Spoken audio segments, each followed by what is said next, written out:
ਸਿਆਣੇ ਆਖਦੇ ਨੇ ਭਈ ਜੇ ਜਾਨ ਹੈ ਤੇ ਜਹਾਨ ਹੈ। ਯਾਨੀ ਜੇ ਤੁਸੀਂ ਬਿਲਕੁਲ ਤੰਦਰੁਸਤ ਜੇ ਤੇ ਫਿਰ ਤੁਸੀਂ ਸਹੀ ਤਰ੍ਹਾਂ ਇਸ ਜ਼ਿੰਦਗੀ ਨੂੰ ਇੰਜੋਏ ਕਰ ਸਕਦੇ ਹੋ, ਪੈਸਾ ਕਮਾ ਸਕਦੇ ਹੋ, ਮਿਹਨਤ ਕਰ ਸਕਦੇ ਹੋ। ਪਰ ਜੇ ਤੁਹਾਡੀ ਸਿਹਤ ਠੀਕ ਨਹੀਂ ਹੈ, ਤੁਹਾਡੇ ਕੋਲ ਜਿੰਨਾ ਵੀ ਪੈਸਾ ਹੈ, ਤੁਸੀਂ ਆਪਣੀ ਜ਼ਿੰਦਗੀ ਤੋਂ ਆਵਾਜ਼ਾਰ ਹੀ ਰਹੋਗੇ। ਤੇ ਹੁਣ ਜੇ ਸਿਹਤ ਇੰਨੀ ਜ਼ਰੂਰੀ ਹੈ ਤੇ ਸਾਨੂੰ ਇਹਦੇ ਵਾਸਤੇ ਕੀ ਕਰਨਾ ਚਾਹੀਦਾ ਹੈ? ਹੁਣ ਟੈਕਨੋਲੋਜੀ ਜਿੰਨੀ ਵੱਧ ਗਈ ਹੈ ਉਹਦੇ ਮੁਤਾਬਕ ਅਸੀਂ ਆਪਣੀ ਸਿਹਤ ਦਾ ਖਿਆਲ ਜ਼ਰੂਰ ਰੱਖ ਸਕਦੇ ਹਾਂ। ਮਿਸਾਲ ਦੇ ਤੌਰ ਤੇ ਜੇ ਅਸੀਂ ਸਾਲ ਦੇ ਵਿੱਚ ਇੱਕ ਵਾਰੀ ਥੋੜੇ ਜਿਹੇ ਟੈਸਟ ਕਰਵਾ ਲਈਏ ਤੇ ਸਾਨੂੰ ਪਤਾ ਲੱਗ ਜਾਵੇਗਾ ਕਿ ਅਸੀਂ ਆਪਣੀ ਸਿਹਤ ਨੂੰ ਕਿਸ ਤਰੀਕੇ ਦੇ ਨਾਲ ਬਿਹਤਰ ਕਰ ਸਕਦੇ ਹਾਂ। ਅੱਜ ਦੀ ਇਸ ਵੀਡੀਓ ਦੇ ਵਿੱਚ ਅਸੀਂ ਥੋੜੇ ਜਿਹੇ ਨਿੱਕੇ ਟੈਸਟਾਂ ਦੇ ਬਾਰੇ ਦੇ ਵਿੱਚ ਤੁਹਾਨੂੰ ਦੱਸਾਂਗੇ। ਪਹਿਲਾਂ ਤੁਹਾਨੂੰ ਜਿਹੜਾ ਟੈਸਟ ਕਰਵਾਉਣਾ ਚਾਹੀਦਾ ਹੈ ਉਹਦਾ ਨਾਮ ਹੈ CBC, ਯਾਨੀ ਇਹਦਾ ਮਤਲਬ ਹੋਇਆ ਕੰਪਲੀਟ ਬਲੱਡ ਕਾਊਂਟ। ਇਹਦੇ ਵਿੱਚ ਖੂਨ ਦੇ ਵਿੱਚ ਜਿੰਨੇ ਵੀ ਸੈੱਲ ਹੁੰਦੇ ਨੇ, ਯਾਨੀ red blood cell, white blood cell ਤੇ ਹਰ ਕਿਸਮ ਦੇ ਪਲੇਟਲੈਟਸ, ਇਹਨਾਂ ਦੀ ਕਿੰਨੀ ਤਾਦਾਦ ਹੈ, ਹੀਮੋਗਲੋਬਿਨ ਜਿਹੜੀ ਹੈ ਉਹ ਕਿੰਨੀ ਬਣ ਰਹੀ ਹੈ। ਯਾਨੀ ਜੇ ਜਿਸਮ ਦੇ ਵਿੱਚ ਹੀਮੋਗਲੋਬਿਨ ਘੱਟ ਹੈ ਤੇ ਇਹਦਾ ਮਤਲਬ ਹੈ ਤੁਹਾਡਾ ਜਿਸਮ ਖੂਨ ਦੀ ਕਮੀ ਦਾ ਸ਼ਿਕਾਰ ਹੈ। ਜਾਂ ਫਿਰ ਇਸ ਟੈਸਟ ਦੇ ਉੱਤੋਂ ਇਹ ਵੀ ਪਤਾ ਚੱਲ ਸਕਦਾ ਹੈ ਕਿ ਤੁਹਾਡੇ ਜਿਸਮ ਦੇ ਵਿੱਚ ਕੋਈ ਇਨਫੈਕਸ਼ਨ ਤੇ ਨਹੀਂ ਚੱਲ ਰਿਹਾ। ਤੇ ਦੂਜਾ ਟੈਸਟ ਹੈ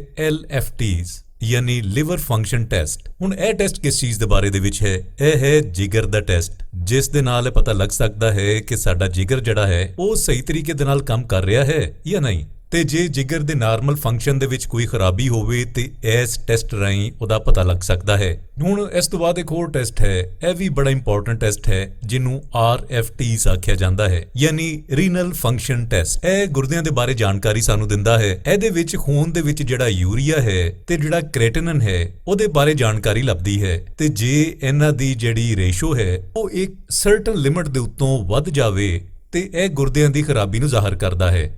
ਇਸ ਲਈ ਤੁਹਾਨੂੰ ਇਹਦਾ ਟੈਸਟ ਵੀ ਲਾਜ਼ਮੀ ਕਰਵਾ ਲੈਣਾ ਚਾਹੀਦਾ ਹੈ, ਘੱਟੋ ਘੱਟ ਸਾਲ ਦੇ ਵਿੱਚ ਇੱਕ ਵਾਰੀ। ਉਸ ਤੋਂ ਬਾਅਦ ਜੀ ਇੱਕ ਹੋਰ ਟੈਸਟ ਹੈ ਜਿਹਨੂੰ ਅਸੀਂ ਆਖਦੇ ਹਾਂ ਲਿਪਿਡ ਪ੍ਰੋਫਾਈਲ ਟੈਸਟ। ਜਿਸਮ ਦੇ ਵਿੱਚ ਕਿਉਂ ਜੇ ਲਿਪਿਡਸ ਹੁੰਦੇ ਨੇ ਵੱਖੋ-ਵੱਖ, ਯਾਨੀ ਕੋਲੇਸਟ੍ਰੋਲ, ਹਾਈ ਡੈਂਸਿਟੀ ਲਾਈਪੋਪ੍ਰੋਟੀਨਸ, ਲੋ ਡੈਂਸਿਟੀ ਲਾਈਪੋਪ੍ਰੋਟੀਨਸ। ਖਾਸ ਤੌਰ ਦੇ ਉੱਤੇ ਉਹਨਾਂ ਲੋਕਾਂ ਨੂੰ ਇਹ ਟੈਸਟ ਲਾਜ਼ਮੀ ਕਰਵਾਉਣਾ ਚਾਹੀਦਾ ਹੈ ਜਿਨ੍ਹਾਂ ਦੀ ਫੈਮਿਲੀ ਦੇ ਮੈਂਬਰਸ ਦੇ ਵਿੱਚ ਦਿਲ ਦੀ ਤਕਲੀਫ ਦੀ ਰੇਸ਼ੋ ਬਹੁਤੀ ਹੋਵੇ। ਤੇ ਜਿਹੜਾ ਲਿਪਿਡ ਦਾ ਲੈਵਲ ਹੈ ਇਹਦੇ ਵਿੱਚ ਜੇ ਥੋੜੀ ਬਹੁਤ ਗੜਬੜ ਹੋਵੇ ਤੇ ਸ਼ੁਰੂ ਦੇ ਵਿੱਚ ਹੀ ਇਹਨੂੰ ਫੜਿਆ ਜਾ ਸਕਦਾ ਹੈ। ਮਰਦਾਂ ਨੂੰ ਕਿਉਂਕਿ ਦਿਲ ਦੀ ਤਕਲੀਫ ਬਹੁਤੀ ਹੁੰਦੀ ਹੈ, ਇਸ ਲਈ 20 ਸਾਲ ਦੀ ਉਮਰ ਤੋਂ ਬਾਅਦ ਸਾਲ ਦੇ ਵਿੱਚ ਘੱਟੋ ਘੱਟ ਇੱਕ ਵਾਰੀ ਇਹ ਟੈਸਟ ਲਾਜ਼ਮੀ ਕਰਵਾਉਣਾ ਚਾਹੀਦਾ ਹੈ।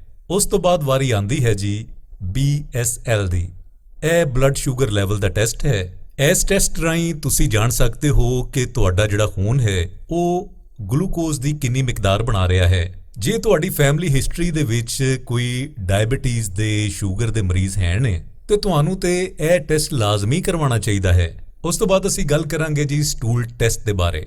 ਜਿਹੜੇ ਡਿਵੈਲਪਡ ਕੰਟਰੀਜ਼ ਨੇ ਉੱਥੇ ਹਰ 6 ਮਹੀਨੇ ਤੋਂ ਬਾਅਦ ਇਹ ਟੈਸਟ ਕੀਤਾ ਜਾਂਦਾ ਹੈ। ਇਹ ਰੈਕਟਮ ਦੇ ਮੁxtਲਿਫ ਜਿਹੜੇ ਮਰਜ਼ ਹੁੰਦੇ ਨੇ, ਬਿਮਾਰੀਆਂ ਹੁੰਦੀਆਂ ਨੇ, ਖਾਸ ਤੌਰ ਦੇ ਉੱਤੇ ਕੈਂਸਰ ਨੂੰ ਫੜਨ ਲਈ ਇਹ ਬੜਾ ਇੰਪੋਰਟੈਂਟ ਹੈ। ਇਹਦੇ ਰਾਹੀਂ ਮਾਈਕਰੋਸਕੋਪਿਕ ਜਿਹੜਾ ਰਿਜ਼ਲਟ ਹੁੰਦਾ ਹੈ ਉਹਦੇ ਬਾਰੇ ਸਾਨੂੰ ਜੇ ਜਿਸਮ ਦੇ ਵਿੱਚ ਕੋਈ ਬਿਮਾਰੀ ਹੈ ਉਹਦੇ ਬਾਰੇ ਜਾਣਕਾਰੀ ਲੱਭ ਸਕਦੀ ਹੈ। ਇੱਕ ਯੂਰਿਨ ਕੰਪਲੀਟ ਐਗਜ਼ਾਮੀਨੇਸ਼ਨ ਟੈਸਟ ਵੀ ਹੁੰਦਾ ਹੈ, ਇਹ ਵੀ ਮਾਈਕਰੋਸਕੋਪ ਰਾਹੀਂ ਹੀ ਹੁੰਦਾ ਹੈ। ਇਹਦੇ ਵਿੱਚ ਬੈਕਟੀਰੀਆ, ਖੂਨ, ਪਸ ਜਾਂ ਕ੍ਰਿਸਟਲ ਵਗੈਰਾ ਤਾਂ ਮੌਜੂਦ ਨਹੀਂ ਹੁੰਦੇ। ਇਹ ਸਿਰਫ ਜਿਹੜੀ ਯੂਰਿਨਰੀ ਟਰੈਕ ਹੁੰਦਾ ਹੈ ਉਹਦੇ ਬਾਰੇ ਜਿਹੜੀਆਂ ਬਿਮਾਰੀਆਂ ਹੁੰਦੀਆਂ ਨੇ ਉਹਦੇ ਬਾਰੇ ਸਾਨੂੰ ਜਾਣਕਾਰੀ ਲੱਭ ਸਕਦੀ ਹੈ। ਸਾਨੂੰ ਤੁਹਾਡੀ ਸਿਹਤ ਬੜੀ ਅਜ਼ੀਜ਼ ਹੈ, ਇਸ ਕਰਕੇ ਅਸੀਂ ਜ਼ਰੂਰ ਚਾਹਾਂਗੇ ਕਿ ਵੇਲੇ ਕਵੇਲੇ ਤੁਸੀਂ ਇਹਨਾਂ ਟੈਸਟਾਂ ਨੂੰ ਜ਼ਰੂਰ ਕਰਵਾ ਲਿਆ ਕਰੋ। ਇਹ ਸੀ ਸਾਡੀ ਅੱਜ ਦੀ ਵੀਡੀਓ।